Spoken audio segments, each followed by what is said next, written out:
Okay. Good morning, everyone. Let's get started. Do you have any questions before we start?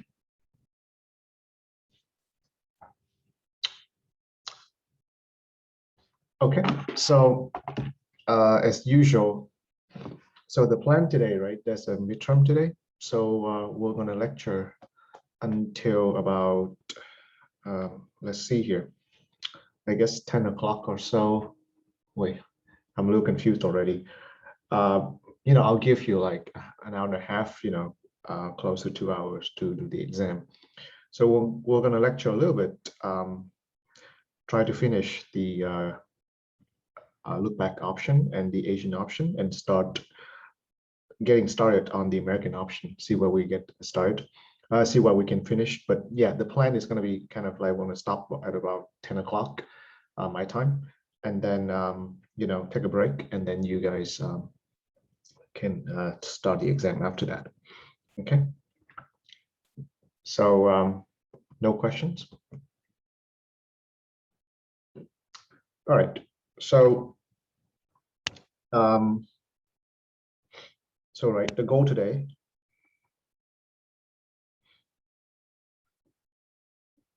is to finish with the exotic option.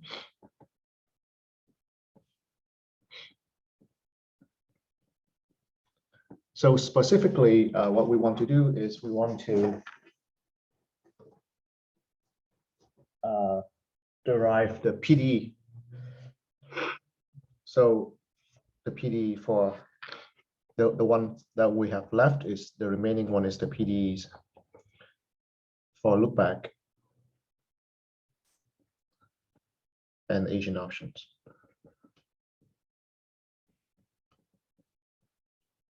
All right. In the note, this would correspond to, let me see here. That would correspond to chapter 7.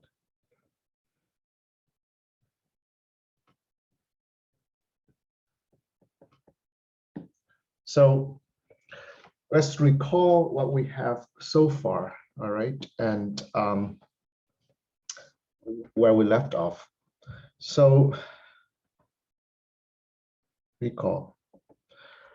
What is the most important characteristic of exotic option that we have looked at? So one of the most important characteristic of exotic options that we have is that, so if V, right, represents the price of an exotic option, VT, right, the price of some exotic option,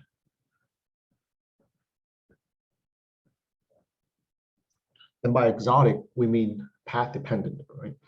At time t, non-European.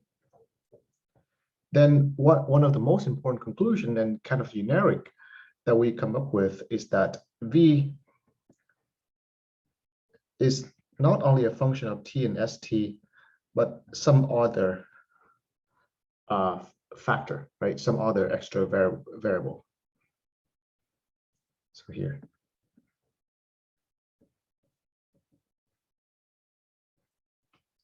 And this extra factor is supposed to represent, right, the whole exotic option nature of the exotic nature of the option.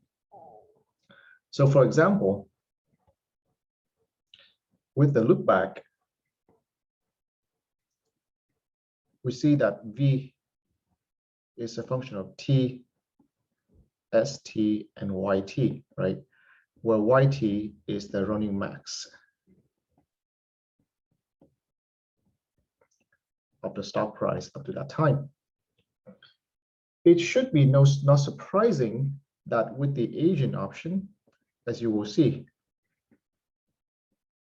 right, that V is a function of T, ST, and the running average, right?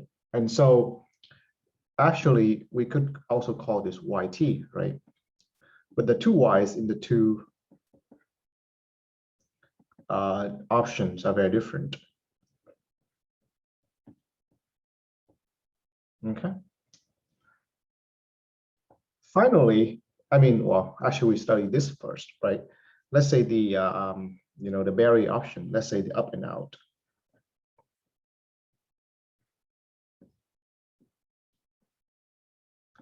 It seems like V in the up and out barrier, right, is only a function of T and ST.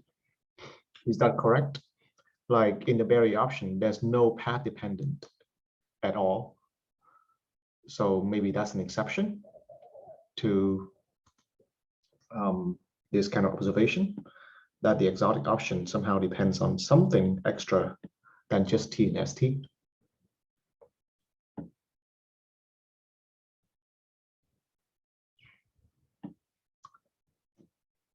So the Berry option, right, is not an exception to the rule. It still depends on something, right? So if you want, actually, you can also say that it's a YT. But what's YT here? YT here is the fact that the stock has not crossed the barrier up to time t, right? So YT is the indicator function that the stock has not crossed the barrier. Okay, like that. Okay, so you may wonder, so why is it that then when the PDE for the up and out barrier options, right? In the PDE for, let's say, barrier option, we have this, right? And I guess by now we know it very well.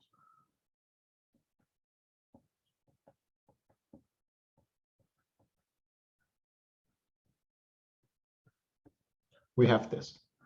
So there's no YT present. Why is that the case? Right? So in the barrier option, right, there's no YT present. Why is that the case? Well, the answer is right. The YT is actually, the YT dependence is incorporated, right, into the boundary, into the domain of this option, right? The fact that this must be the case means that the domain of the option becomes 0 less than equal to S less than equal to L. So the incorporation comes in there. And actually, another reason for it is this, that somehow, right, because Y is an indicator function, and because of the fact that the value of the option becomes 0, the moment, right, Y, the moments that the stock hits the boundary. So in fact, it's common to rewrite this as, or actually is equivalent, right? And actually this highlights it better as the indicator function, right? Or like this.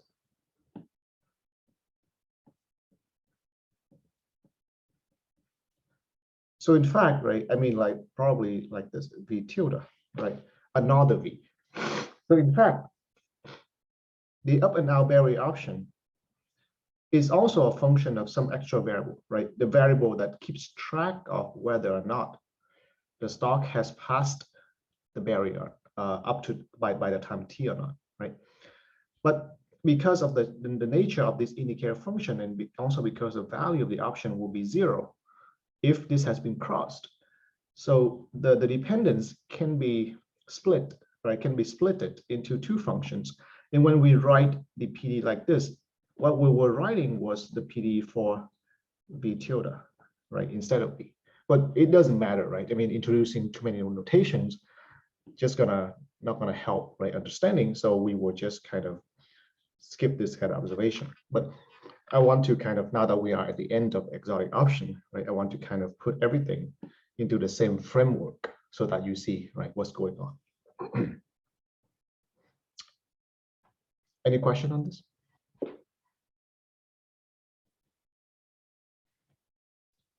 All right, so now the next then, right, is that we're gonna look at the PDE, right, for look back option.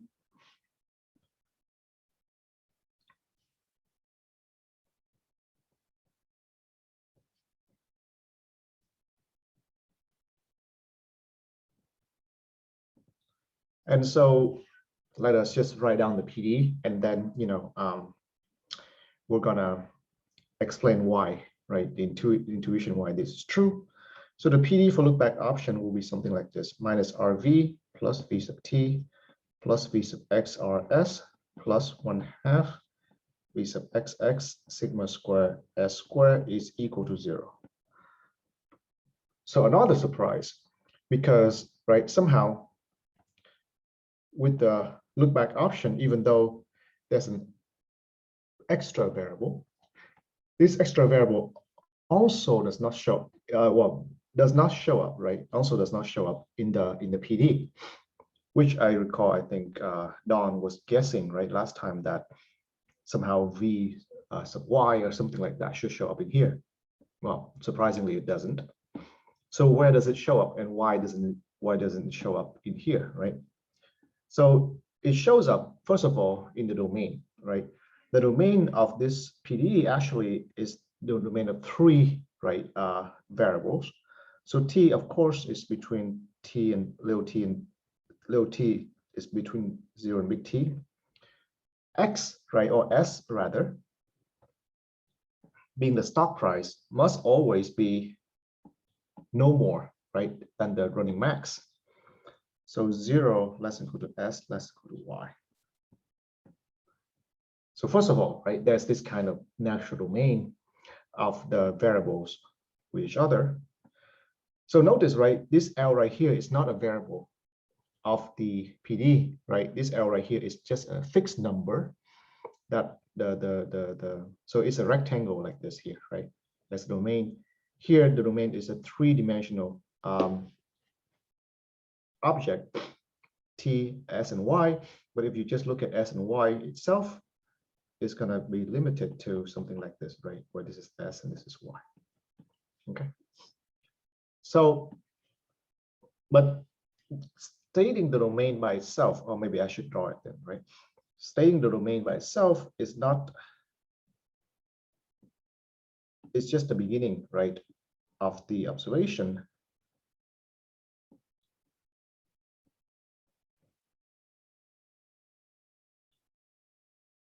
So here, right, the domain is here. S less than equal to Y. The question then, right, is then what are the boundary conditions?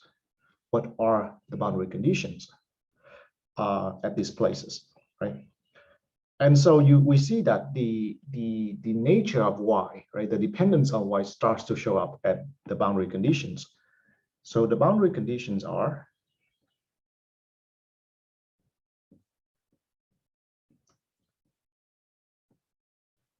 V of T, V sub Y of T, Y, Y, or X, X, doesn't matter, right? X equals to Y, so you can replace one with the other, is equal to 0.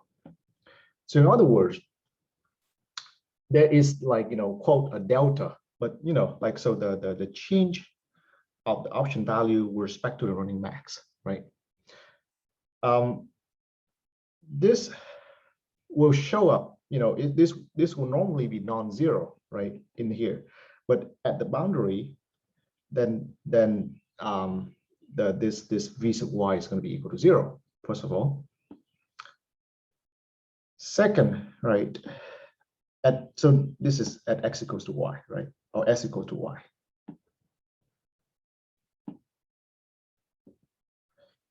This boundary right here is S equal to 0, right?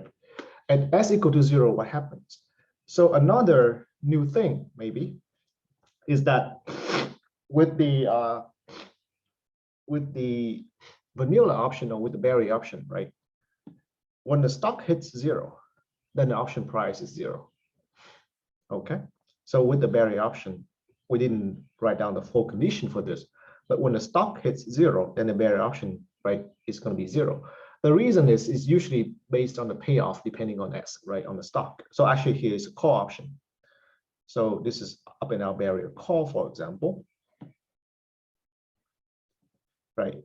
And so the point is this, that if ST is equal to 0, then S big T must be equal to 0, right? Based on the Black-Scholes model, because it's going to be S little t times exponential of something. So anytime the stock hits 0, then the terminal stock price must be 0. Therefore, right, the call option payoff, the call part, not the barrier part, the call part will also be automatically equal to 0. So, right, and so that would automatically implies that VT equal to 0. So therefore, whenever you have like, you know, the payoff only depending on the stock price itself, then, you know, anytime the stock price hits 0, automatically it will make the payment equal to 0. Look back option, right, does not, right, I mean, does not fall into that category, because exactly look back option means that the payoff depends on the max.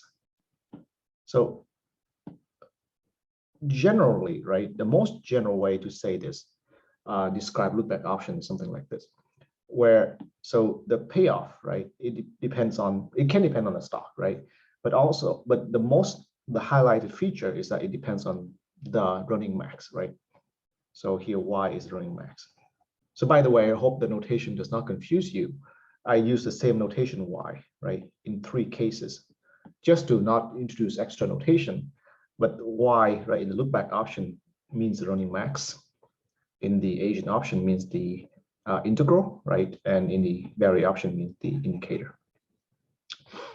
So anyway, right, the whole point is that because the payoff depends on the running max, so the moment, right, the stock hits 0, right here, for example, if the stock hits 0, it's still true that S big T equal to 0, right? But that only means that V big T is a payoff that somehow gets evaluated with, you know, YT being, oh, and by the way, right, sorry, one more thing. So here is a little bit more kind of detailed. The moment the stock hits 0, right, this is true, but something else is actually stronger because we need something like this. The moment the stock hits 0, then any stock price after time little t will be 0.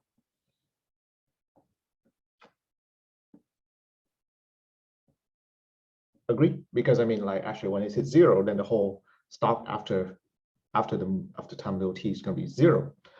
What that means though, right, is that y big T is equal to y small t. Besides the fact, of course, that S big T equal to 0, we also get this conclusion. Is that okay?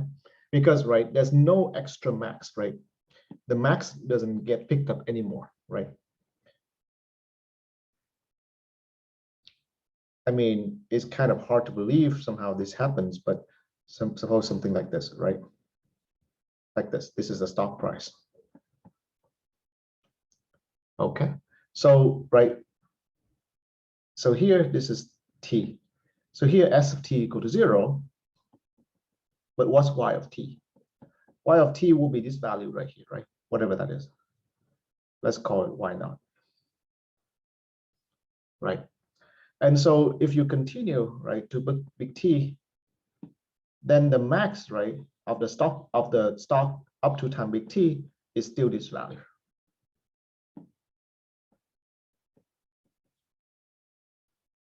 Is that okay? Is that clear?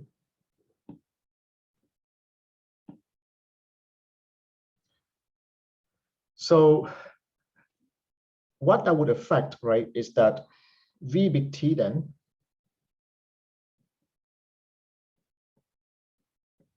is going to be a function of 0 and Y small t.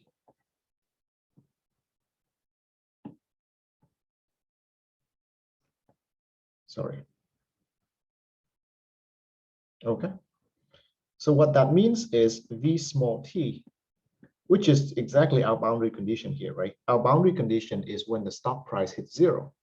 So V small t will be the discounted payoff, like this. All right. Why no expectation? No expectation because, you know, this is already known at time little t, right?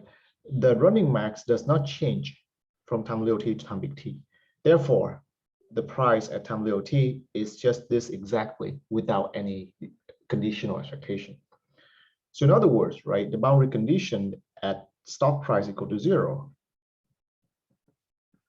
like this, will be e to minus r t minus t phi 0y, whatever the payoff function is, right? We usually look at the payoff function as something like just y big T, for example. Then this will be just y. If it's going to be the call option, floating strike like this, then it's going to be also y, right? If it's going to be a call option like yt minus k plus, then this will be y minus k plus. Any question on this?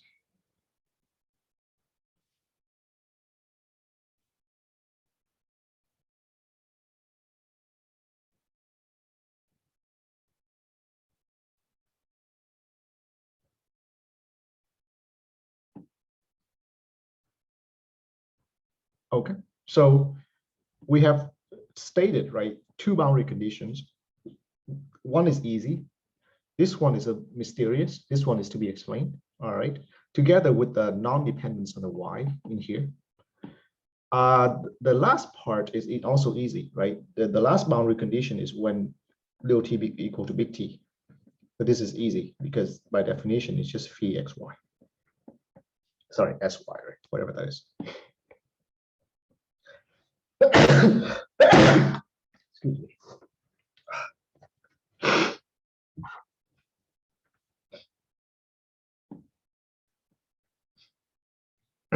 Are we okay? So three, right, boundary conditions: 1, 2, 1, 2, and 3. Okay. So these two we have explained, they are easy, right? So it remains to explain this and this.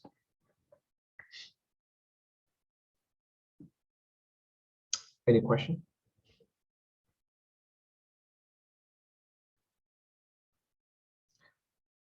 All right, so how do we explain the PD, right? And this. So remember, right, the PD always comes from the same principle. So now we explain, right? We explain actually two things, and they're kind of together, right? Minus RV plus VT plus V sub X RS plus 1/2 V sub XX sigma square S square equals to 0, right? For the loopback option, and V of V sub Y of TYY is equal to 0, right? For loopback. So now we explain these two things, and then we're done.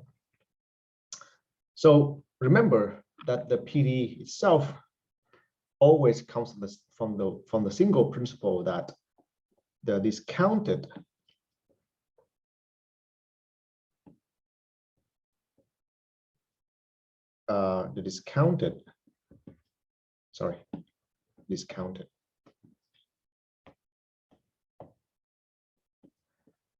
is a martingale. Okay, this is always the principle that drives the PD, which would kind of be equivalent to the fact that if you write the Ito formula for this guy, and you get something dt, and then something dwt tilde t, then this guy would be equal to 0, and that's your PD. Okay, so in some sense, it's very, very straightforward in some way that the discounted option price or discounted value process is a martingale. Therefore, it cannot gain anything in the time dimension. It's mostly just pure noise movement on the Brown motion component. Okay, so that's the general principle. And then the PD, whether it's Black-Scholes or jump component, whatever, all falls under sort of right the same principle. The difficulty, of course, is for different kind of options, this guy right here will be different, and explaining it or somehow studying it will be different, right, for different options. For example, with the look back, right, we mentioned how it depends on 3 variables. So applying Ito's formula to these guys imply that somehow we have to take care of the derivative with respect to the y variable. Okay, so let's see how that happens. So actually applying, right, Ito's formula on this guy will be like this. So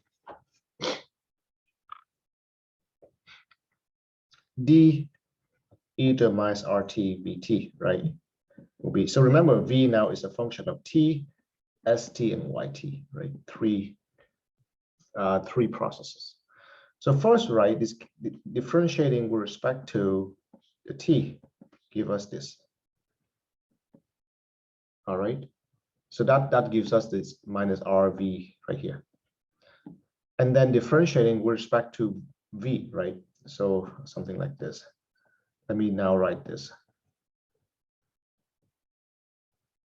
Okay, like this.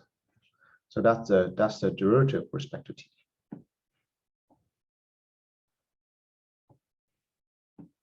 That's this term, right? And then differentiating with respect to s, right, or x.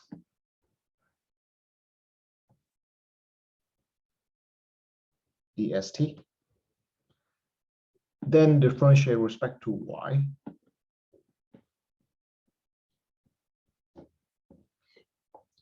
Then potentially second order actions.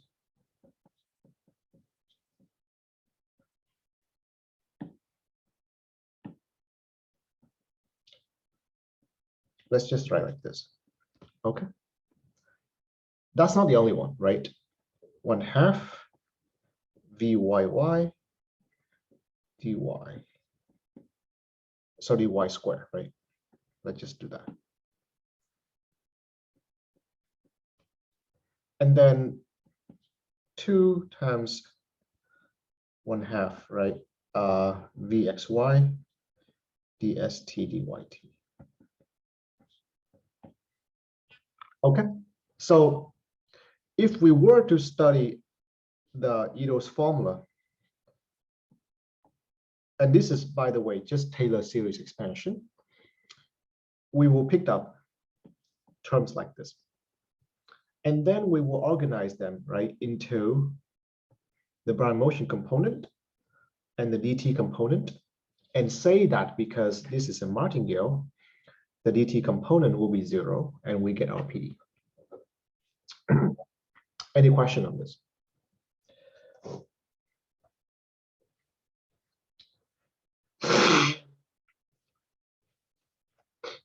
So it boils down to, right, you see, it boils down to, with the exotic option, it boils down to somehow studying this guy right here, studying this dyt right here. Okay, so for the barrier option, we kind of cheated and say that we don't need to study dyt. We just say that because, v can be split like this, right? We say that it's, it follows the Black-Scholes, it's a martingale up to the stopping time, right? Up to the first time this hits, which is a clever way, right, to get out of the whole analysis. But if we do analyze dy, because it's an indicator function, it's going to be 0, right? It will not change. So if we analyze it according to the spirit, we'll get the same kind of equation anyway. But here, right, because y is not a simple indicator function, then the careful analysis must be done. All right. But so let me point out what we should expect out of this, this PD. So as we see, right, that minus r. Oh, sorry, right. Maybe let me do this. Along this line, right, eta minus rt comes everywhere here. So let me do this. The discounted factor is everywhere. So let me do this.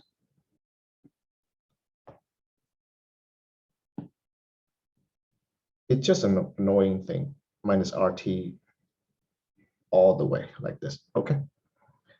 So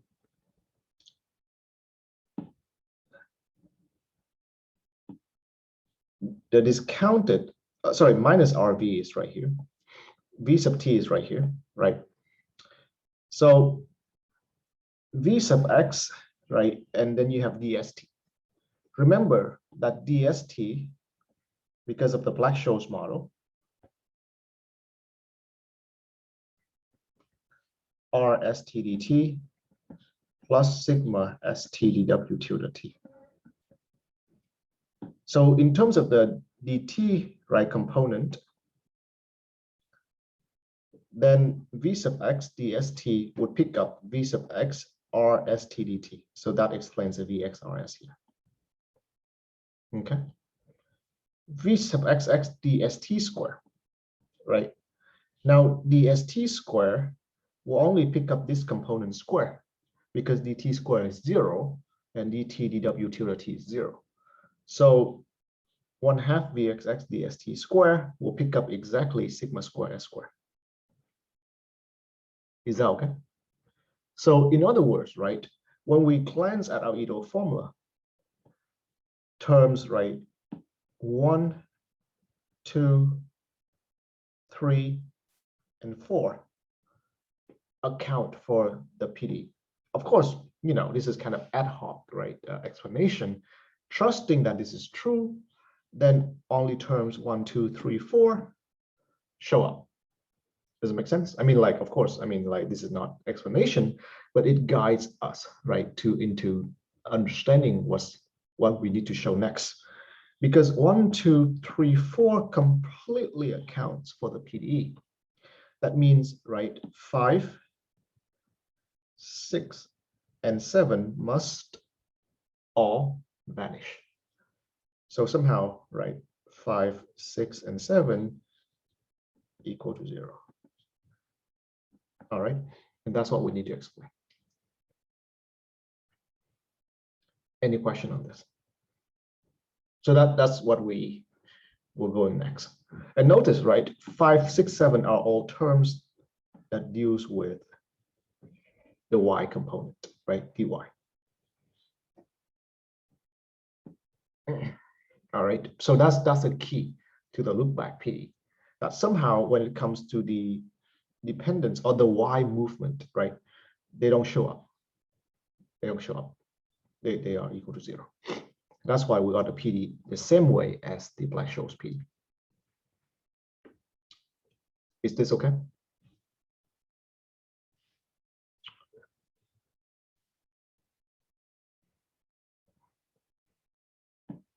All right. So now it comes to then, right, understanding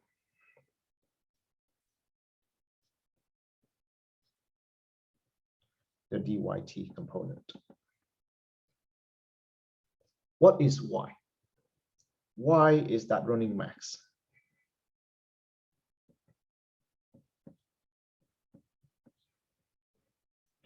Okay.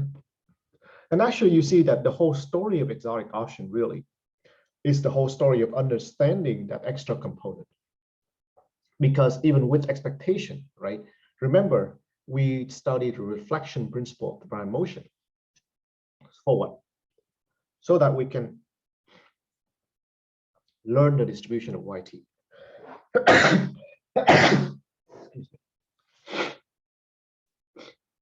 Right?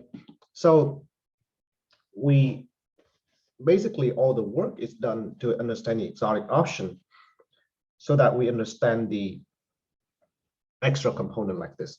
So in terms of expectation, we must understand the distribution of yt. In terms of PDE, and we must understand the dyt component. So I'm going to write down a few things, right? The key observation for the y.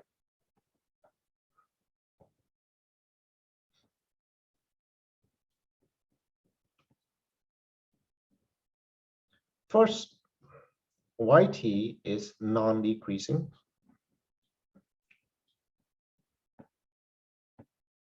Okay. Second,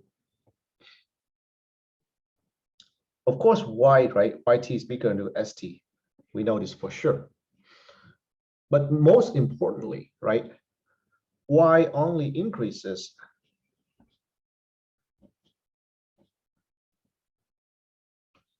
when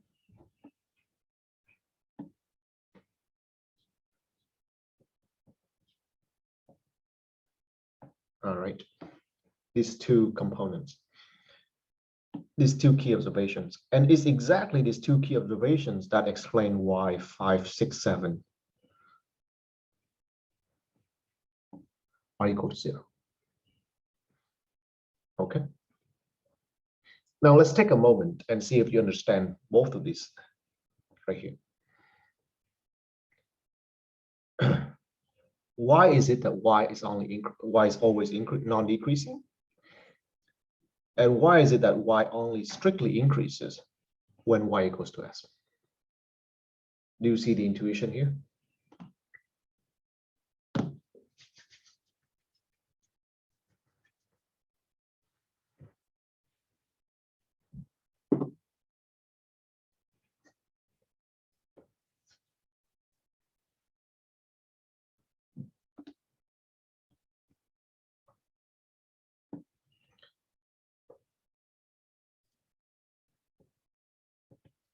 So reason, right?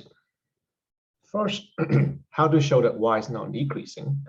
When we say y is non-decreasing, what we mean is y sub t, right, is less than or equal to y sub u if t is less than or equal to u. That's what we mean when we say y is non-decreasing. But is that true? Well, what is it, right? Yt, right? So yt is the running max, right? Let's change the variables. Let's say r, right? R of s of r, right? And yu is the running max up to u, s of r. And so in fact, right, we see there is a relation between yt and yu.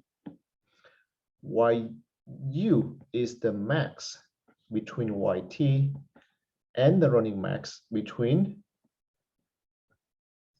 t up to u. Agree? Therefore, yu must be equal to yt. As time goes on, right? I mean, this is just like a little bit more complex way to say that as time goes on, the more time you have, right, the more chance that the stock will go higher, right? Because you always take the max up to that time. You will never take less max. You will take more points. You have more chance to go more, right? So historical record, for example, right? I mean, when you look at Olympic records, there's no way that the new record will be lower than the old record, right? That's just nonsense, because the record is always kept, right, from the beginning of time, whatever that is. So the new record always beats the old record. So the running max, right, is always going to be no less than, right, whatever it was before.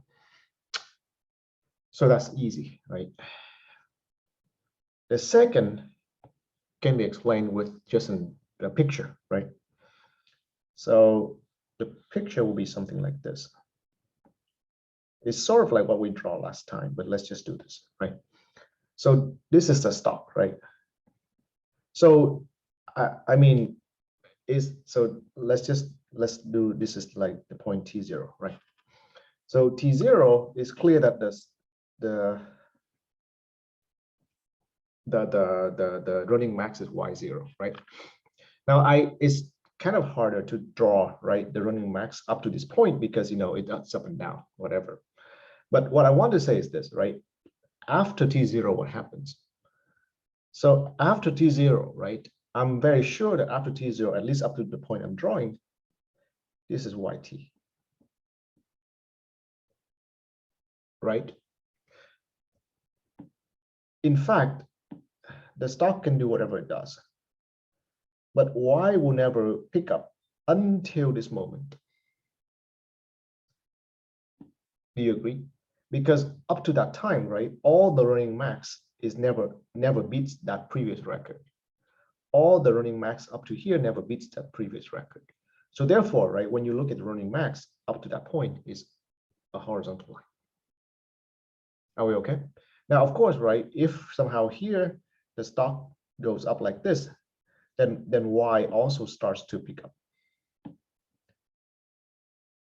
You know, Y is going to start to pick up to here and then start horizontal out. Are we okay? So actually, you see, even though Y is the running max and its distribution is a little bit complicated, right? We need to use the reflective prime motion to deal with it. In terms of the dynamics, it seems quite easy. It's a lot of horizontal lines, right? A lot of horizontal lines. And it only picks up when it equals to a stock price. Any question?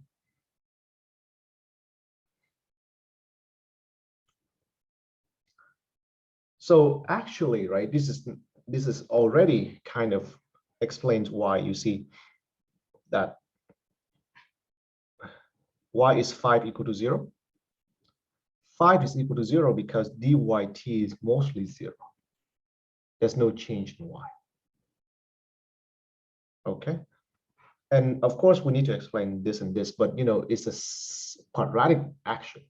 If this is 0, then you can be sure this is almost 0 anyway, right? What about this? Well, what is this trying to say, right? You see, this is exactly here. It only picks up when they are equal, right? It only picks up when they're equal. So that exactly the part where yt equal to st is exactly this part. Okay. So we'll go there. But of course, I mean, like, so notice it might sound a little strange, right? Okay, maybe let me ask you this, maybe, right? I say Y only increases, right? When on this set. So Y goes to S exactly is this guy right here. But increase, right, should mean positive, isn't it? So why, right? Why we say this and we say this is equal to 0? Did I say something wrong? Maybe I should say this, positive.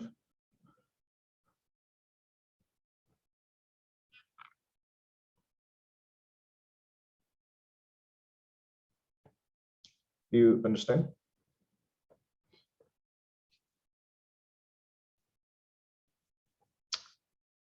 Don, you may be trying to say something, but I can't hear you. You can type in the chat if you want.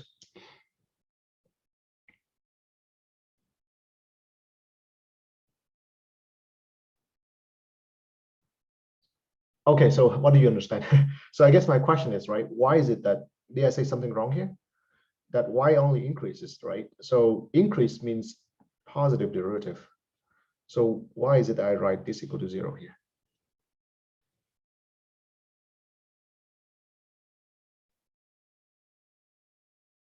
So did I make a mistake or?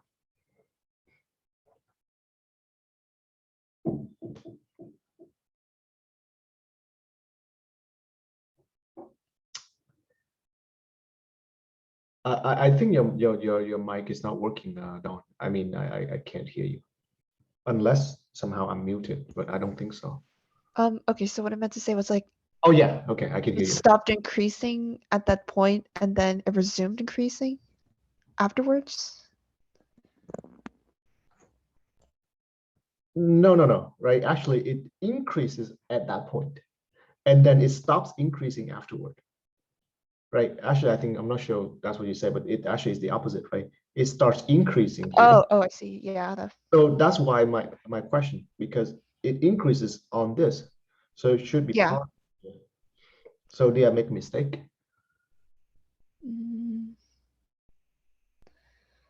I want to say no, but Okay, if not, I'm not sure if there's like a contradiction. If that even is a contradiction. Because I don't know that it stops increasing after it reaches another maximum, so. Right. Okay, so the key is this, right? It's a mistaken identity. Okay. I was deliberately kind of mistaking the identity here. What increases here? Why? What object am I discussing here? Vy, Yeah, which that, is that's like not the the same. derivative in terms of y. Exactly. So, you know, exactly because y increases here, and because the PDE, right, the whole non-dt term must be equal to 0, right? Anything non-dw must be equal to 0. That is why Vy here must be 0 to suppress the action of y if it's on this set. So it's still correct. Are we okay here? So because, right, exactly, right, this means dy is positive right here.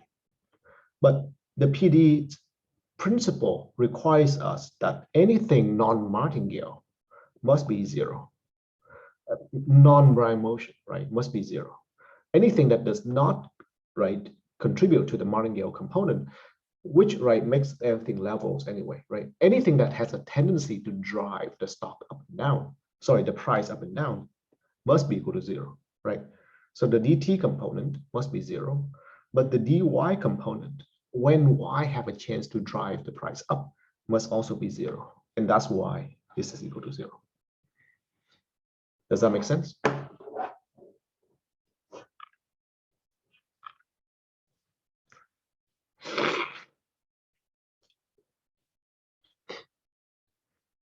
Are we okay here?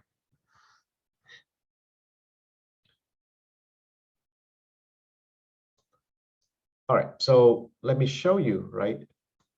Thank you, Don.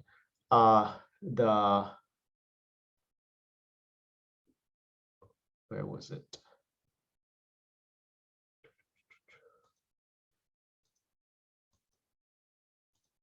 The simulation, right? You could do this for on your own, but this is the simulation for the Y process and the stock process, right? So here, right, pardon me, but I'm not sure this is yellow, green, or orange, whatever. I can't distinguish these. But right, this line right here clearly represents the Y process. So here's, right, it's just the good old, you know, Black-Scholes model, starting at 0, right? Interest rate, mu, whatever, right? These things you've done a million times. So this, you see, is the picture I drew, but we can try again, right, to see another picture. See, this one is much more interesting. But, right, you see, stock starts out dipping, Y is horizontal, then it increases, right, horizontal, horizontal, etc. But don't be fooled, right? For example, here, if you zoom in, you will see more complicated action here because, right, the stock does not strictly increase here. Yes, the stock will have up and down also here, but more micro movement. So the Y actually is also quite crazy, actually, right? The stock price is crazy because, you know, it's driven by Brownian motion, and Brownian motion is nowhere differentiable. So actually here, what I want to say is like we kind of see the macro movement, right? Some macro movement of Y, but in the micro movement like this, right? There's also a lot of horizontal, small horizontal lines that we don't see. But I just want to kind of show you, right? This is kind of how you will see the dy or the Y itself. Okay, any question? So exactly you see that here, right? Say along this part. Suppose that, you know, for the sake of easy argument, that makes, let's say that, you know, dy all positive here, right? This is where y goes to s. Then the delta, right, with respect to y, the v sub y must be equal to 0. Because if v sub y is not equal to 0, then v is no longer, discounted option price is no longer a martingale, right?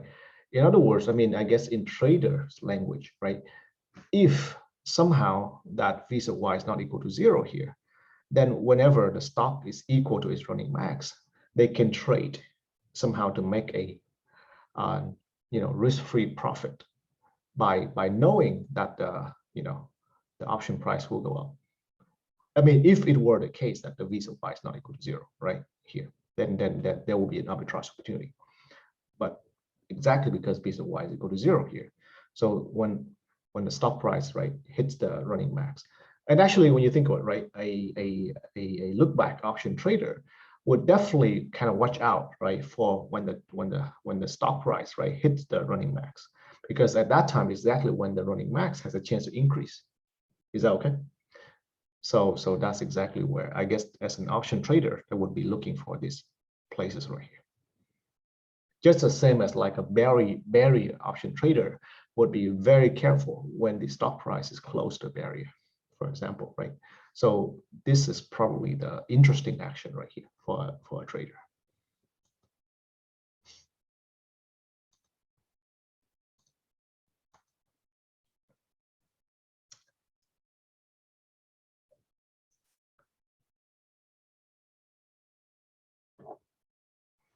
All right. So back.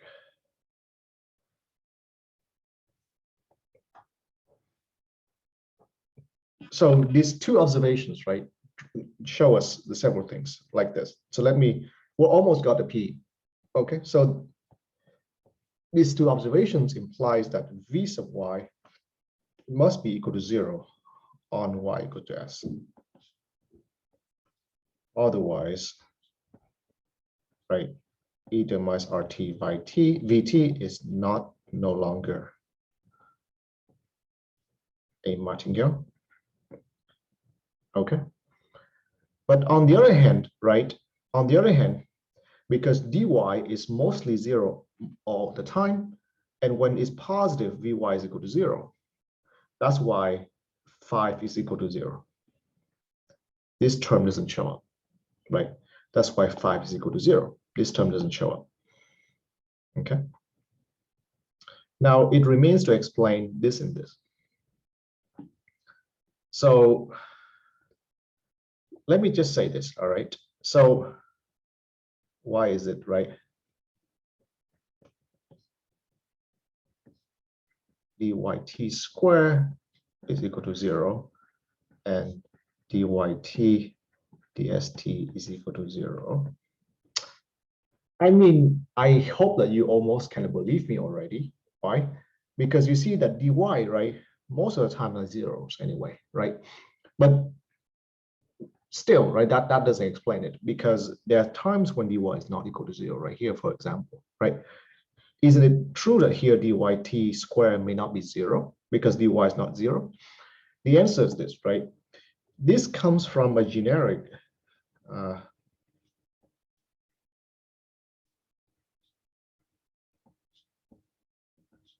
principle that if y is non-decreasing, then exactly that's what's going to happen. dyt squared is equal to 0, and if you do it with any other kind of reasonable process, let me do this. Square root of dt.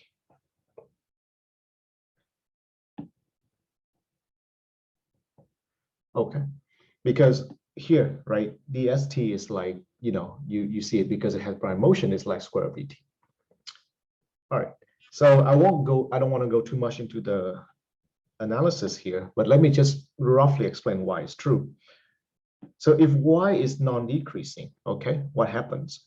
If y is non-decreasing, then what happens is this, that basically when you do this, all right, when you do absolute value, then that doesn't change anything because y is already non-decreasing, so dy is already non-negative. So taking absolute value or not doesn't matter. And this is finite because it's exactly equal to y big T. It equals to the change. Okay, like this. So basically what we're saying is, even on this path right here, when you add up all the change, it's just going to be equal to the big change from this point to this point. That's what we're saying here. Okay. But what's the implication? The implication is this, that, well, when it comes to dyt square, what happens? Well, you square it, right? Basically, it's going to be the product of the two absolute value, like this. Sorry, dys.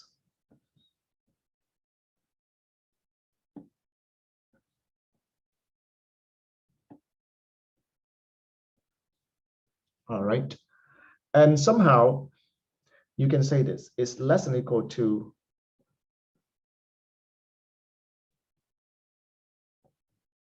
you can factor out one of the dys. All right. I mean, this is all very, very, very, very vague analysis, but it can be made rigorous.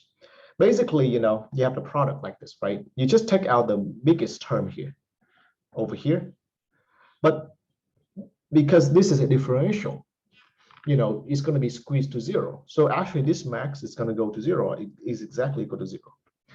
And the fact that this guy is finite means that you get a zero times something finite, and that's equal to zero. The only time when you have something that has quadratic variation non-zero, right? The d squared equal to zero, like a Brownian motion, is when this term right here is infinite. So you have a zero times infinite action. That's when you can have something that's non-zero here, like Brownian motion. But when something is very well behaved, like an increasing process, right? Even though it's crazy in the sense that you don't know when it increases or when it doesn't jump up and down all the time. It only goes in one direction. That makes it that when you square the change, when you add them up, it's going to be zero. And I mean, suffice it to say that, you know, you can just check it with, you know, for example, simulation. You can just check that dyt squared is equal to zero, the way we always check, you know, this kind of other stuff like dwt squared equal to zero, etc. All right. So I will not really go into details here, but I hope that's enough. So that explains, right, why this is equal to zero and why this is equal to zero. And that's why it does not show up in the PD. So the PD, right, exactly is the same as the Black-Scholes PD for the look-back option, because, you know, the Y is a very kind of easy process, right? It's always increasing. It is mostly zero, and it only increases when on Y equal to S. And so the net result is we only need to make sure that the derivative with respect to Y is equal to zero at those places to make our PD, right? To preserve the martingale property of our derivative, of our option price. Okay, so I hope that explains it on why the PD behaves this way. Any question?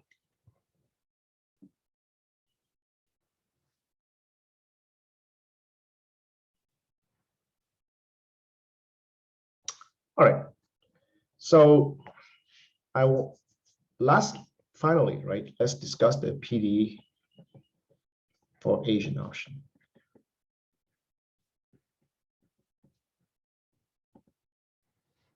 So Asian options, right, means that V of t is a function of st and yt, where, right, yt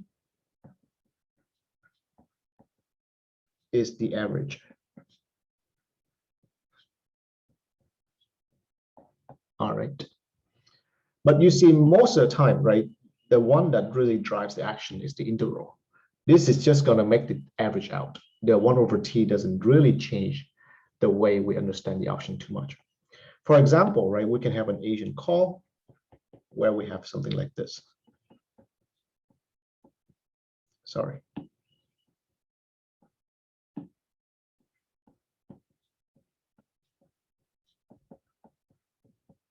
Right, we can have an agent call. For example, agent put, whatever you want. All right. So what this means, right, for us, as we say, is that v sub t will be a function, right, of three variables, t, s, little t, and yt. All right, so how do we understand the PD for it? Well, apply the same principle, right? That e to the minus rt vt is a martingale. Okay. That means we will apply Ito's formula to this guy again. All right. So let's go through the process one more time.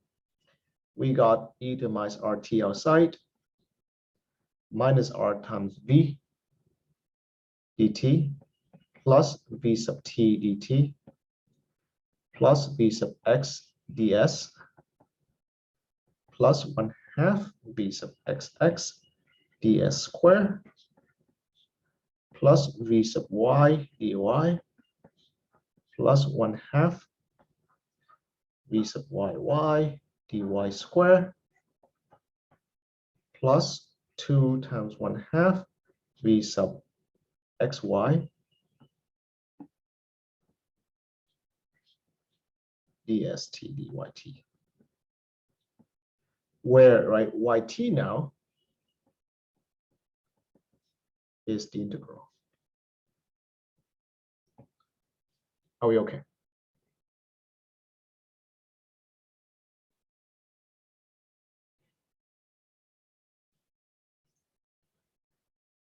So what changed? What change is this? What change is this? That the dy now, right? The dy now, because y now is an integral of s du. Y is a very nice process. dyt is st dt. Or in other words, right, y is differentiable in t if you want. The derivative of y with respect to t is st, right? The Asian payoff, the Asian, right, the average process is very smooth. So therefore, we can just plug in what it is here. Okay, we just plug in what it is here. And because it's very smooth and you see dyt is this, now it's pretty straightforward to conclude that dyt square is equal to 0.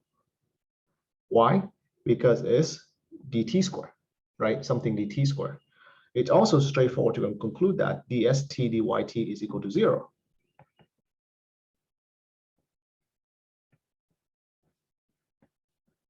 Why?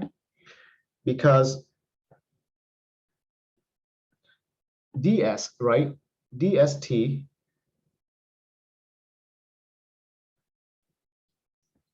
is r st dt plus sigma st dw tilde t. So when you multiply dst dyt, you get dt square, which is 0. This times this is also 0. So these terms are also 0. So, right, then all we have left is to combine the dt term, right, and set it equal to 0, and we get our PD. So the PDE, right, for agent option means that whatever that we have in terms of the dt term, right, whatever this is, would be equal to 0. But what is it? So the dt term will be minus rv plus v sub t, right, plus v sub x rs, because, you know, dst is rst dt, plus 1/2 v sub xx sigma square s square. I hope by now, you know, all these things are just so routine that you get bored of it. dst square, right, is from here. So this sigma square st square. But there's one more term. What is it? Right here. Vy dy gives you Vy st dt. So you got, and that's equal to 0. Is it okay?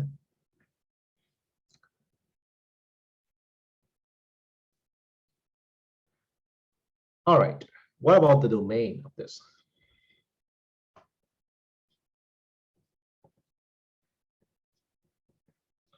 So t, of course, is this.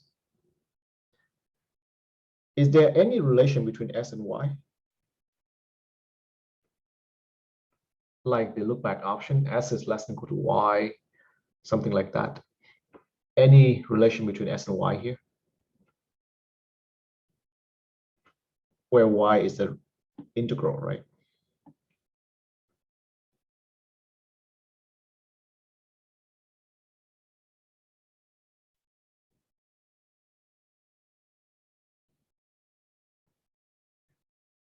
So any comparison between st and yt, like this?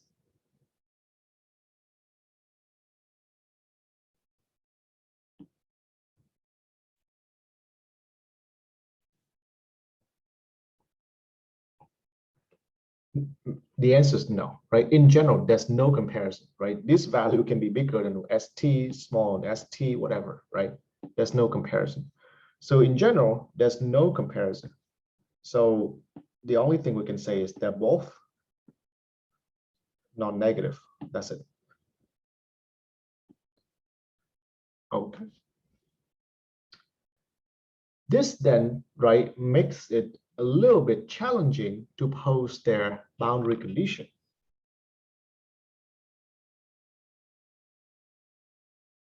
This makes it challenging, right? So this is S and this is Y. This makes it challenging to pose the boundary condition. Why? Why is like, why not why, that why? Because we need to pose the boundary conditions here, for example. But, or, but is this, right? What is this? What is this boundary? This boundary is when S is equal to 0, right? This boundary is when Y equal to 0. All right, so what this really means, right, is that st equal to 0. So again, right, if st equal to 0, that implies that su equal to 0, right, for u bigger than or equal to t. All right, that must mean that y big T is y small t. So that's fine, right?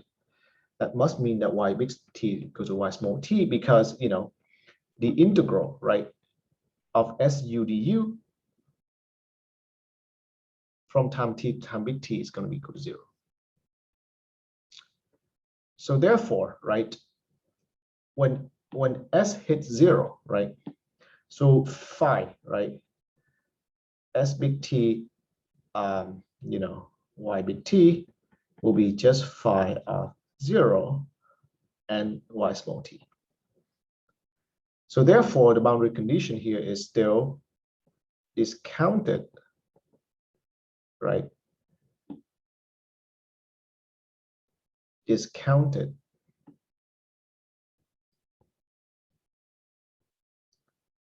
payoff like this at this boundary. Okay, so we can say, right, v of t, 0, right, y is equal to e to minus rt minus t phi 0 y. Okay. On the other hand, right, what about when y is equal to 0? What about when y is equal to 0, right? Y equal to 0 is a little bit harder to understand because what does that even mean, right? Remember, y is the integral, right, of the stock up to time t. So you may argue that it doesn't make sense for y to be equal to 0 to begin with, right? It doesn't make sense for y equal to 0 to begin with, because the area under the curve of the stock price being non-negative can never be 0, right? So, but on the other hand, let me try to see if I can make sense out of this in another way. The PDE, right? It could be imaginable that it's not really that y equal to 0 is what we're concerned with, but y is being very small. So in other words, it's conceivable that somehow the area, right, under the curve is very small at that point. So that makes the stock, that makes the y value close to 0. From the PD point of view, right, you still, again, I'm speaking to numerical analysis class here. You still need to know approximately what this value is to be able to solve backward. So even though you say realistically it doesn't hit here so much, mathematically you still need to know what the value is in order, right, for you to pose this question. So, and just because, right, the y equal to 0 here, right? So what I'm saying is this: just because yt is equal to 0 does not imply, right, y big T is equal to 0, right? Because the stock keeps moving. So if little t to big T, right, like this, is non-zero, then y big T doesn't have to be non-zero. So posing the boundary condition right here will be problematic. All right. So it turns out that we cannot always say exactly what this boundary condition is. We will turn it around and somehow say the boundary condition for when y goes to infinity, for example.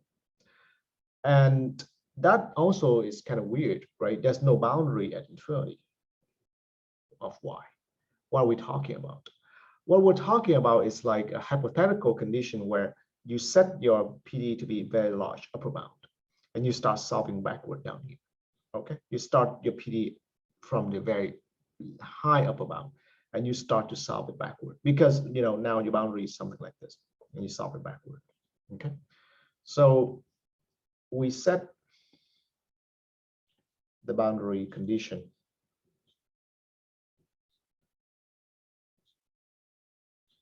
at y equals to infinity instead. And we kind of only discuss it for some hypothetical option. Like, for example, for something like put, Asian put.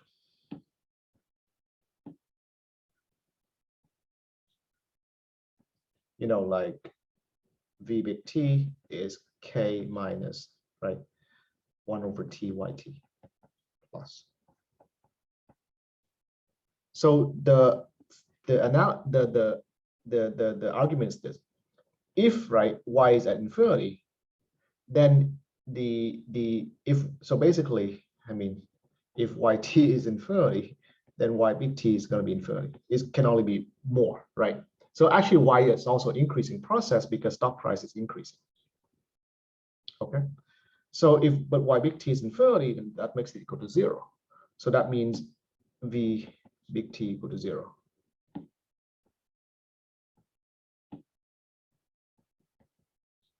Which means, V small t is equal to 0. So in other words, right, what I want to say is this: that posing the boundary condition for Asian option actually is problematic. It's not easy. And a lot of times we have to revert to some trick, right, for some special option to be able to say what the boundary condition is. So at the end of the day, right, what do we care for? What we care for is this kind of PD, where for the first time, you see that there's an extra delta that shows up, right? The delta with respect to y, right? So this is the first time, I guess, you see that the Black-Scholes relation, right, between the traditional theta, delta, gamma, right, does not hold, does not equal to 0. You need this extra term. So someone who trades Asian option would pay particular attention to this, okay, to begin with. One last thing I want to say is this: that there is no known exact formula for Asian option price.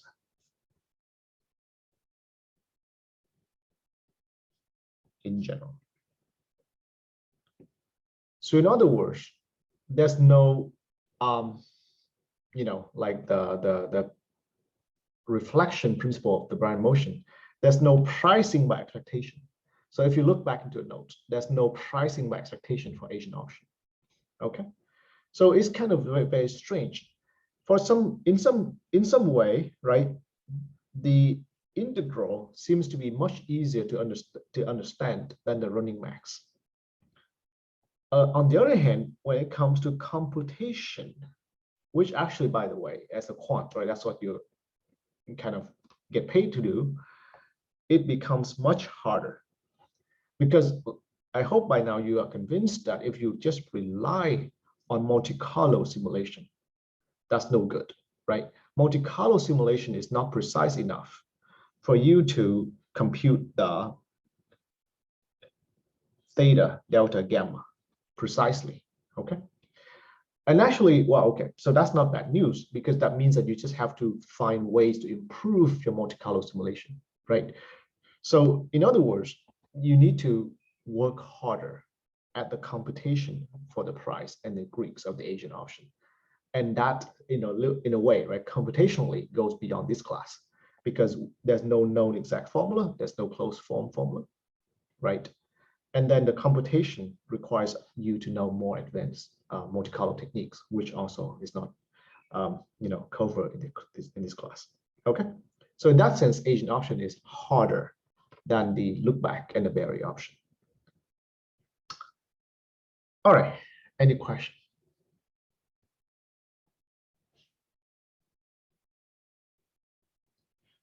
All right, so I guess you're anxious to take the exam. So let's do this, okay? I will go ahead and post the exam on our course canvas now.